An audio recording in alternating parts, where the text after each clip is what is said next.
સુરતમાં 1,98,00,000ના GST fraud કેસમાં વધુ એક આરોપી હિતેશ વઘાસિયા ઝડપાયો છે।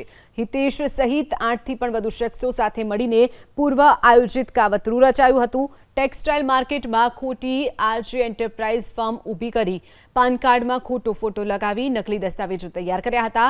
કુબેરજી અને અવધ માર્કેટમાં ભાડાની દુકાનો લઈ ફેક વેપાર શરૂ કર્યો હતો।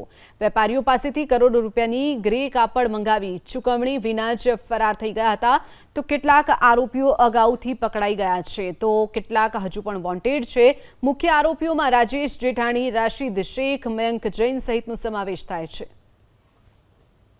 1.98 કરોડના જીએસટી કૌભાંડમાં વધુ એક આરોપીની ધરપકડ કરાઈ છે। દ્રશ્ય સીધા જોઈ શકો છો। આરોપી છે હિતેશ વઘાસિયા અને તેની ધરપકડ કરાઈ છે। સુરત ઇકોસેલ દ્વારા તપાસના ધમધમાટ શરૂ કરવામાં આવ્યા હતા, જેમાં 1.98 કરોડના જીએસટી ફ્રોડ કૌભાંડની અંદર એક બાદ એક ધરપકડના દોર શરૂ કરવામાં આવે છે। ટેક્સટાઇલ માર્કેટમાં ખોટી આરજે એન્ટરપ્રાઇઝ ફર્મ ઊભી કરીને વેપારીઓને ફસાવ્યો હતો, ત્યારે હિતેશ સહિત 8થી વધુ શખ્સો સાથે મળીને પૂર્વ આયોજિત કાવતરું રચાયું હતું। જોકે પાન કાર્ડમાં ખોટા ફોટા લગાવીને નકલી દસ્તાવેજ છે એ ઊભા કરવામાં આવ્યા હતા। ત્યારબાદ કુબેરજી અને અવધ માર્કેટમાં ભાડાની દુકાનો લઈ ફેક વેપાર પણ શરૂ કરવામાં આવ્યો હતો, ત્યારે વેપારીઓ પાસેથી કરોડો રૂપિયાના ગ્રે કાપડ મંગાવી